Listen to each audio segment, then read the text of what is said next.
हे भगवान जी, हमके नहीं के समझ में आवत कि अब कितना पैसा लगाए कि हमार लड़की निमन हो जाए। सब गहना गुड़िया बेच के तो सब अपन लड़की में लगा दिहनी, 2-4 पैसा बचा के रखल रहनी तो उन्होंने लगा दिहनी। अरे हमार बेटी का बिगड़ रहे भगवान कि जोन बीमारी ना देवे के तो उन बीमारी दे दी हला।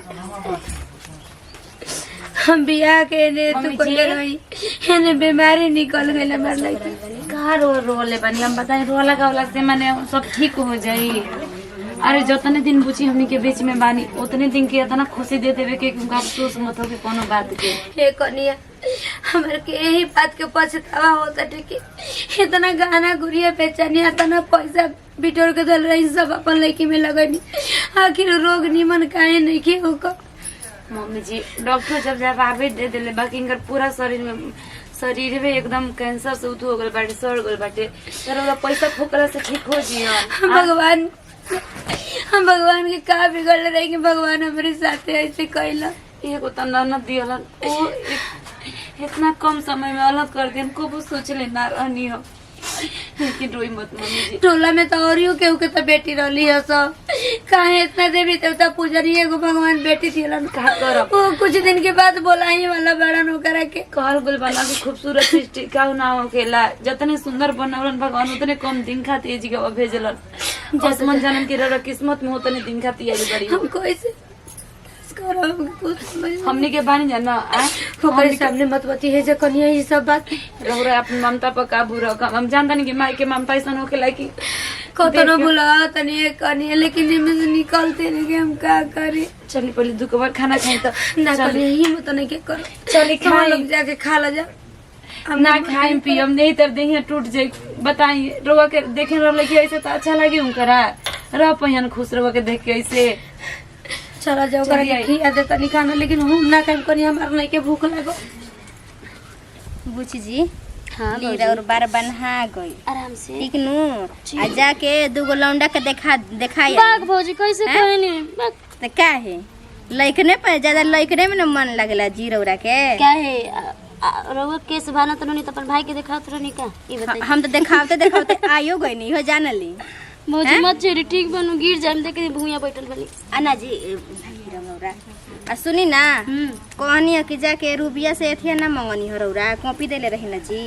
ए भाभी भौजी मंगनी है लिख कहला के कि 2 पाना रह गइल बा लिखे खातिर। पता है भौजी 2 पाना रह गइल बा मतलब लिखे खातिर। हां तो कहला कि हम लिख के तारा के भेजवा देब घरे। आई तो ले बा इना की छोड़ दे में ना एक बार ऐसे ही का तो परधुमना का दे देले रही आ मऊ लइकवा एथी फाड़ के रख देले रहन जा। हां भौजी नया कॉपी रहे पता बा ओही दिन यही चलते हम कहतनी कोई के अपन सामान मत दिही जी। हां भौजी ओ जी और उन्होंने कहाँ गई रही जा बगीचा देने कोने तो गई रही जा और भैया कहत रही बाग भौजी अमरूद खाए करनी है। अमरूद खाए के मन करता का अब वो में दिक्कत बा। अब भौजी गलत मत सोची का है तो ठीक है ना कहतनी जी कुछ बात नहीं है ना हां देखी मतलब कुछ खाए के मजाक करेला अजी रउआ ननद बानी त केकरा भी हम जे थी जई मजाक करे तब एंगा मजाक करे त केंगा मजाक करे का हो कनिया कहां बनी। अरे बानी नीमे के पेड़वा तंगनवा में हो हेने आई काम बा आवो ना आवो बैठल जी जी गवे देखो तो छिनार कहा जन कौन बेटवा के साथे जाता है भौजी का माई से कह दे अक्का जी दीदी का लागल बनी लइकिया जरे देवा ने हमरा के केंगा को तरीके केंगा ये बुझ खेलवाड़ी ये बुझ देखो नहीं केकरा से बतियावत रही केकरा से भतार से बतियावत रही हां रखले बनी भतार ओकरे से बतियात रही और कुछ ये सुने में लागल बनी नु ऐसन बात कौनो नहीं बात नहीं है कुछ। अरे दीदी कहनी नु मम्मी जी कहां गईनी ह कहां थे हम त ना देखनी है घरे में त रही नहीं खिलौकत माई कहां गईली। ठीक बात तब हम सुनी ना पूछी जी थी जाई खाना निकाल ठीक बा दीदी हम तनी मम्मी जी के खोजत रही सामान ए भौजी खानावा काट दी तनी। हां खाना निकाल के आइल बनी जाई रबड़वा लगा देनी हां ली आओ तनी चली एक लेकिन कुछ का हंसी मजाक करत है त तनका मनवा एकदम भूलाइल रहता।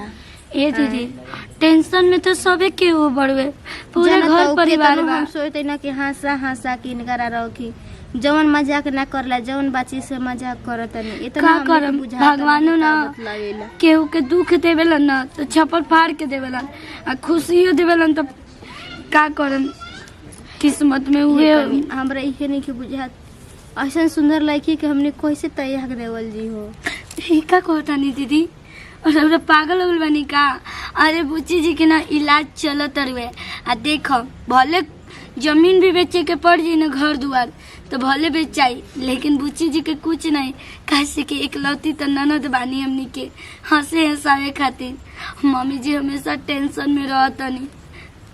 अच्छा कन्या कौन ऐसा मतारी ना हो कि ओकर बेटी के ऐसा बड़ा अथी रोग हो गइल बा आ टेंशन में ना रहम।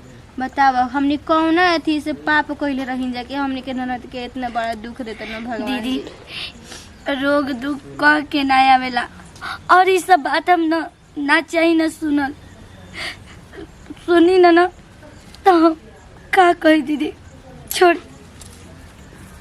हे भगवान इतना बड़ा दुख काहे हमनी के ननद के दे देला। आखिर कौन हमनी से गलती भई रे।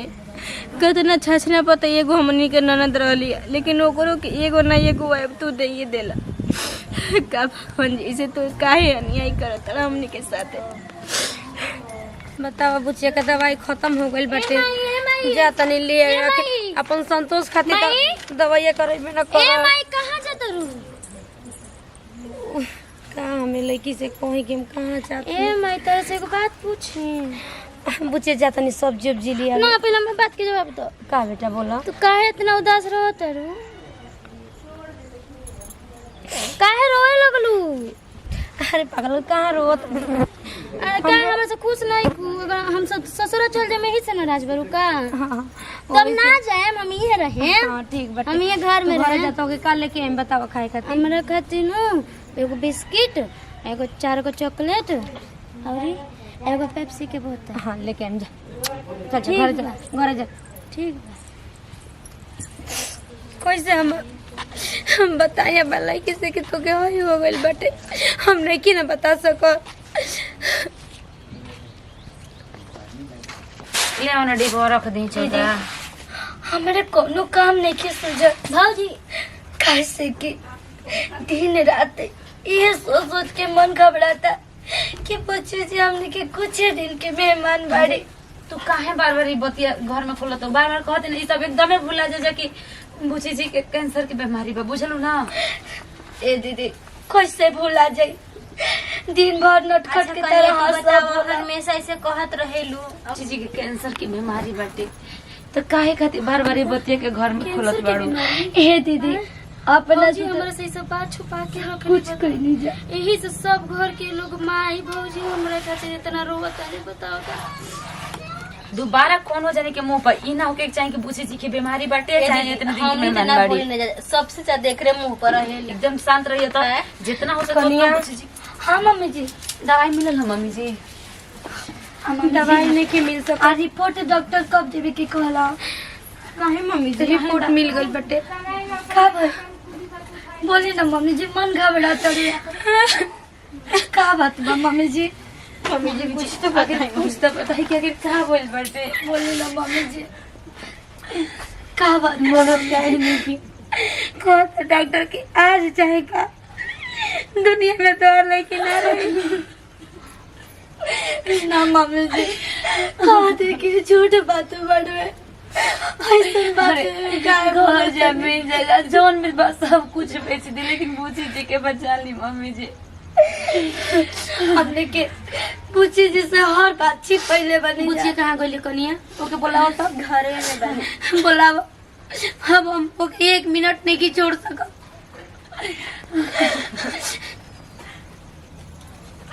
ए मम्मी जी हम भगवान के का पे गोल लगाने की भगवान हमरा से छीना तरह न मार लगी हमसे दूर करता ना हम कैसे दूर रहे। बुची जी के लेके आओ जा बुची जी के लेके आओ। हम ये कहनी है भगवान अगर तो के ले वही के बाटे तो तू काहे के जन्म देता रहा। ए मम्मी जी आखिर भगवान काहे इतना बड़ा बड़ा रोक देवे ना, हम तो अपन जाने भर में केहू से बिगाड़ ना गए लेकिन भगवान हमरा साथे ऐसे काहे कर दिया। मम्मी जी मत रही, किस्मत में इतने दिन के मांग के आई रही तो का करब। जब ये बात सुनी ना सोची ना तो लगे कि हाँ मरे वाला बानी। तो काम कर जा, तू लोग रो जा, चुप हो जा, चुप हो जा। कतना रोवल जी गावल जी, लेकिन आखिर संतोष खातिर तो कर ही के नहीं पड़ता। कतना रोवल जी गावल जी, लेकिन भगवान तो अपने वाला न करियो। संगे खेल बोला ना तो अपना सीना से बच्चे जी के अब लगा के रखो। काम करो, हम लोग जार लिया के देता जा, हम संग ही मर जाता नहीं, हम ना रह पाए अपन बेटी भी ना।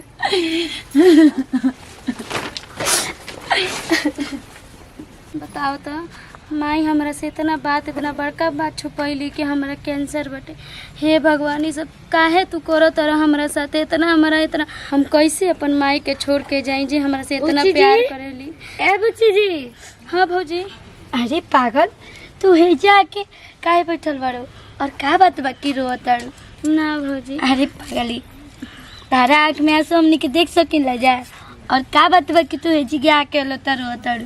का करी भौजी, हम तो रोते बनी। रोवा काहे रोवत रहे नहीं बताई ना हमरा के पहले। अरे पगली, हम कहाँ रोवतनी, देख कहाँ रोवतनी। चुप रही भौजी, अब कितना हमरा से बात छुपाएम कि हमरा कौन बीमारी बा? बुच्ची जी, ई रौरा का कहतनी? रौरा की कोनो बीमारी नहीं। अरे रौरा ठीक बानी, और देखम ना धूमधाम से हम बियाह सब बात सुननी है रौरा माई के भौजी के। ठीक बानू? ए बुच्ची जी, रौरा पागल हो गइल बानी। अरे वो हमनी के खुशी के आंसू रहला, और बियाह शादी के सपना देखत नहीं जाके शादी कर ली कोनो राजकुमार के। कितना झूठ बोलबू भौजी हमरा से, कितना झूठ हैं? अब हमरा से झूठ मत बोला, हम सब बात सुननी है। बुच्ची जी रोइन जा, सब केहू घर में दुखी बढ़वे। राउर माई तो रो रो के पागल भइल बड़ी। हमने के इतना सपना दिल में सजैले रही जा कि एगो ननद बारू, तारे के इतना धूमधाम से नाचल जाई कूदल जाई, लेकिन भगवान ए पगली देखा ताका हमरा भौजी, हम अगर चल जाए तो माई के अच्छा से ख्याल रखम भौजी।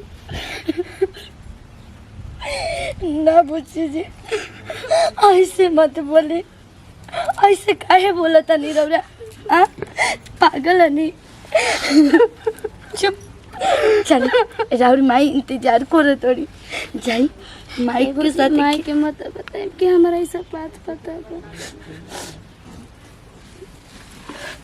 हे भगवान, का करी? बुच्ची जी तो सब बात सुन ले बड़ी, कहीं के वो अपने आप के मत ना। मामी जी से जाता नहीं, सब बात बता देवे कि बुच्ची जी के सब बात पता चल गई।